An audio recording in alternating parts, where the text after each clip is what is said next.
Bonjour tout le monde, merci de nous suivre sur Studio Saint-Jean. Aujourd'hui, nous allons recevoir Stéphanie Gladu, conseillère en environnement pour la municipalité de Saint-Jean-sur-Richelieu.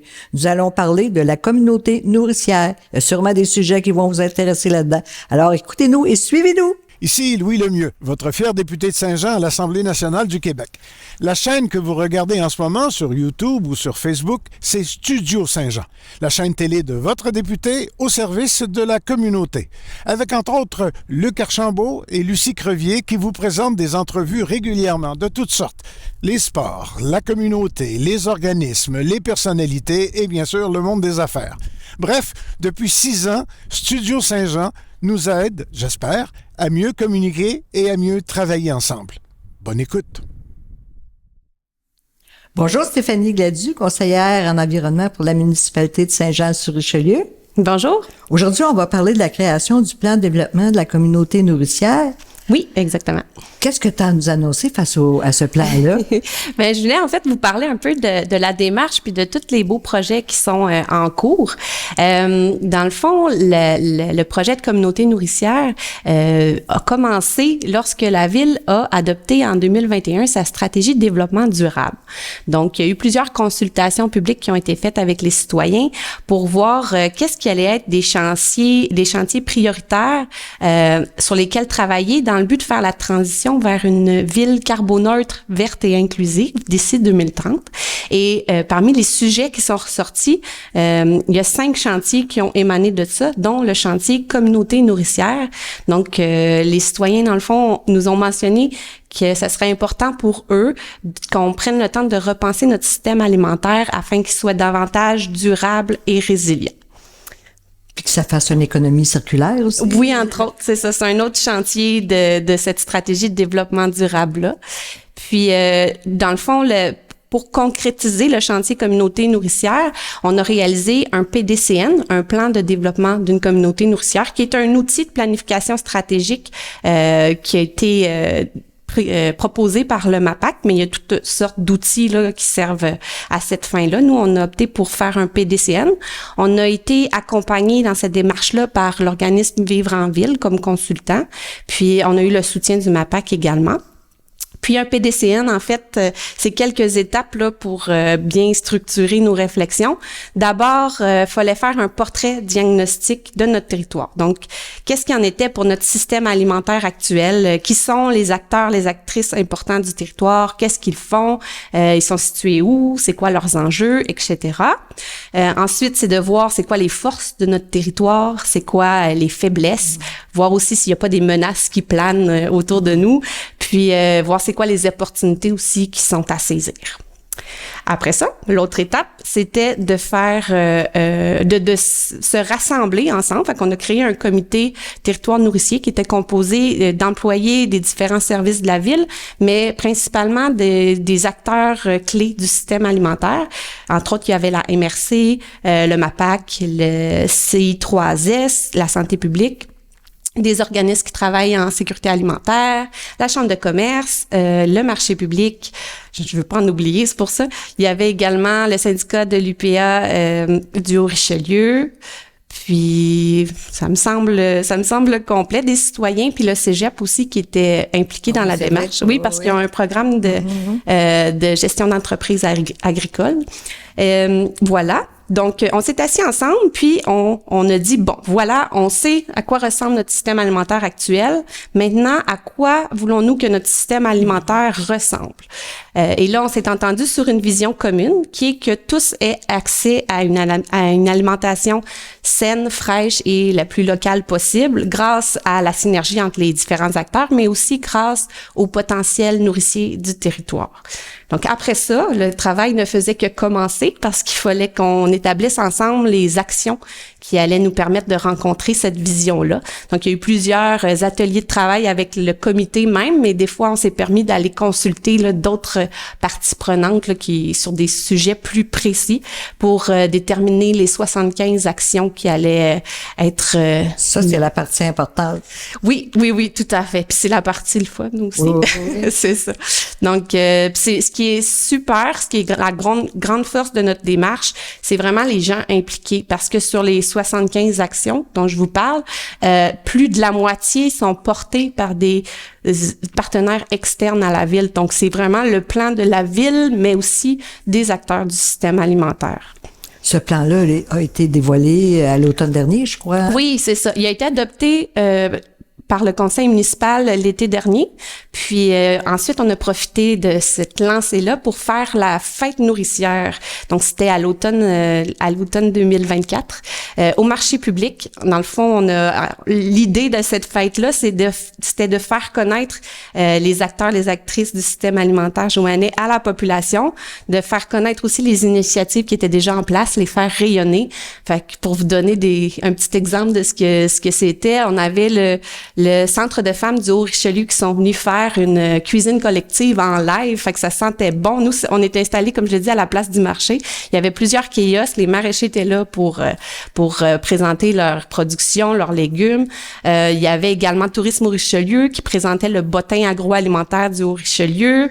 Alternative alimentaire, qui est un organisme aussi qui travaille, entre autres, pour réduire le gaspillage alimentaire sur le territoire. Eux sont venus faire goûter leurs produits qui sont issus de travaux de glanage avec des bénévoles, puis présenter aussi toutes leurs activités. Je veux pas en oublier, il y avait des ateliers de peinture sur des courges pour les familles. On a eu une mascotte, Madame Courge sur échasse, qui s'est promenée aussi dans le marché. Il y avait une maquilleuse, Draska, qui est venue faire goûter aussi ses produits. C'est des craquelins réalisés à partir de la drèche de bière, fait qu'une économie circulaire. La Gabière aussi était là parce que c'était un de nos fleurons ici à Saint-Jean. Fait que c'était vraiment une belle journée et on souhaite reconduire l'activité. Oh wow, oui, c'était une primeur. Oui, ça c'est bien parce qu'en plus, c'est remercier les producteurs. Ben oui. Qui travaillent fort aussi. Ben oui, c'est sûr. Puis ça nous permet aussi de faire rencontrer l'agriculture et la culture. Tu sais, on veut que les citoyens soient fiers de ce qui est produit chez eux, puis qu'ils connaissent aussi ce qui se fait sur le territoire, puis qu'ils se l'approprient, puis qu'on en soit fiers tout le monde ensemble, puis qu'on célèbre ça. Fait que c'est une belle manière de. Où est-ce qu'on peut trouver ce plan-là des régions agricoles ou le plan de communauté nourricière? Oui. Il est disponible sur la page Imagine Saint-Jean-sur-Richelieu. Donc Nourrir Saint-Jean-sur-Richelieu, toute l'information est là. Il y a également la carte de l'accessibilité alimentaire qui est disponible sur cette page-là. La carte a été produite avec la direction de la santé publique. Il y a un volet qui est l'accessibilité alimentaire dans le sens de désert alimentaire. On a identifié ensemble les zones plus vulnérables de notre territoire. Donc, c'est vraiment la carte de Saint-Jean, mais on regarde les endroits où il y a à la fois un indice de défavorisation matérielle élevé et à la fois une distance assez importante là vers un point d'alimentation où on peut faire une épicerie complète.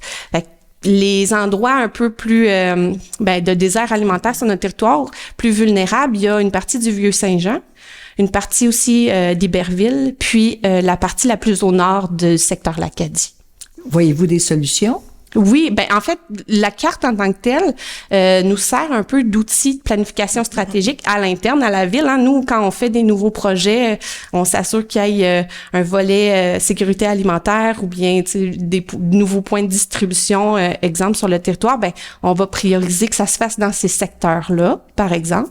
Mais également, la carte est disponible pour nos partenaires qui, eux, ont d'autres missions, d'autres outils. Puis, vu qu'on a une vision commune, ils vont pouvoir eux aussi desservir davantage là, ces secteurs-là. Puis la carte va être évolutive, c'est-à-dire qu'à chaque fois que les données sont mis à jour par rapport à l'indice de défavorisation matérielle ou que on a des nouveaux points de distribution, ça va faire vivre la carte puis on va avoir un peu une idée réelle là, de ce qu'il y a sur le territoire. C'est un super bon outil. Tu as parlé du glanage tout à l'heure. Dis-moi en plus sur le glanage, comment ça se déroule? Oui, en fait, le glanage, on a un partenaire sur le territoire qui est Alternative alimentaire, qui, eux, font, entre autres, ils ont plusieurs autres activités, là, ça vaut la peine de les découvrir, mais ils font des activités de glanage. Donc, un exemple, c'est un maraîcher qui travaille avec eux, qui les appelle parce que là, il risque de perdre une partie de sa récolte. Il faut que ça soit ramassé. Ses légumes soit ramassée là.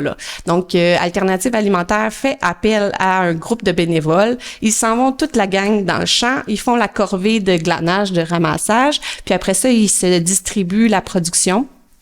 Puis entre le producteur, les bénévoles et Alternative Alimentaire. Puis Alternative Alimentaire transforme ces aliments-là, les redistribue, entre autres dans les cuisines communautaires, etc. Fait que c'est des super belles initiatives. On aimerait ça aussi pouvoir faire la même chose peut-être en milieu urbain, du glanage chez les propriétaires qui ont trop de pommes tout d'un coup dans l'année. C'est un projet qu'on regarde. On va voir si ça peut se développer. Il y a également le Centre de femmes du Haut-Richelieu qui, eux, ont une équipe, un comité horticole, là, je pense, l'appellation exacte, je ne sais pas tout à fait, mais ils font ce genre de travail-là. Là, je sais que nous, on a un beau projet qui va être déployé cet été, qui sont en fait l'équipe des travaux publics de la ville a ciblé quelques endroits dans la ville, près d'une dizaine, où on retrouve habituellement des aménagements paysagers qui, là, vont être transformés en aménagements comestibles. Donc, principalement dans les zones des aires alimentaires dont on parlait tout à l'heure. Et les citoyens vont être appelés, invités à venir se servir à même les plates-bandes. Mais pour ce qui n'aura pas été récolté, ben c'est le Centre de femmes avec son équipe qui vont faire le glanage dans ces parcelles-là. Fait que c'est un exemple qu'on a, nous, à la ville de Glanage. Stéphanie, est-ce que vous avez mis aussi des jardins communautaires? Ben, il y a déjà quelques jardins communautaires sur le territoire. Ils sont portés par des organismes. Donc, je pense que le CAB Iberville, qui en ont 2, si je me trompe pas, dans le secteur Iberville. Il y a également le Centre de femmes qui ont un jardin communautaire. Puis, il y a le comité d'aide bénévole de l'Acadie. Je m'excuse pour le nom, mais qui ont aussi un jardin collectif. Vous pouvez aller voir sur le site web de la ville, juste seulement taper jardin communautaire ou jardin collectif, puis vous avez la liste là, des emplacements. Avec le portrait diagnostic, on s'est aperçu que ces jardins-là avaient pour la plupart des listes d'attente. Fait qu'il y a un engouement pour le jardin communautaire, le jardin collectif. Parmi les actions qui sont ciblées là, dans notre plan d'action, ben il y a entre autres d'offrir de nouveaux endroits pour pratiquer l'agriculture urbaine, dont les jardins communautaires, collectifs, etc. Stéphanie, j'aimerais ça que tu me parles un peu de toi. Qu'est-ce qui t'a amené à devenir conseillère en environnement? Quelle sorte d'études t'as fait pour ça? À la base, moi, je suis formée en communication sociale. J'ai fait un bac et une maîtrise en lettres à l'Université du Québec à Trois-Rivières. Je m'intéressais surtout aux questions de dynamique de groupe, les questions identitaires, les discours, etc. Puis j'ai voulu me spécialiser par rapport aux discours environnementaux, hein, comment on parle de l'environnement, qu'est-ce qui motive les gens à se lancer dans des actions environnementales, à faire partie d'un mouvement environnemental, etc. Donc, j'ai été faire une maîtrise en environnement à l'UQAM. Pendant mes études à l'UQAM, il y avait un cours qui était particulièrement prenant, mais particulièrement intéressant, qui nous faisait voir un peu toutes les thématiques sur lesquelles on peut travailler en environnement. Fait que chaque semaine était dédiée à une thématique en particulier. Puis il y avait la semaine des systèmes alimentaires. Et là, ça l'a animé quelque chose chez moi. Je me suis dit, wow, c'est là-dedans que je veux travailler. Parce que les questions alimentaires sont un levier, à mon sens, vraiment incroyable pour changer les choses autant au niveau environnemental qu'au niveau social. Hein. On est tous concernés par la bouffe. On veut tout manger, même si on n'y arrive pas tous. On veut tout manger 3 fois par jour. On veut savoir d'où viennent nos aliments. Fait que quand on travaille sur ça, ben sans le dire, mais on travaille aussi sur l'économie, on travaille aussi sur les inégalités sociales, on travaille sur les changements climatiques. Fait que pour moi, c'était sûr que je m'en allais là-dedans. J'ai travaillé quelques années à la Fédération de l'UPA de la Montérégie.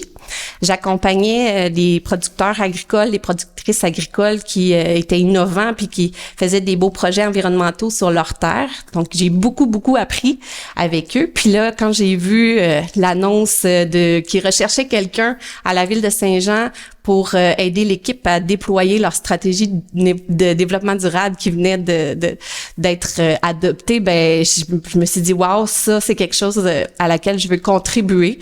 Puis j'ai joint l'équipe, ça fait peut-être 1 an et demi. J'apprends à tous les jours.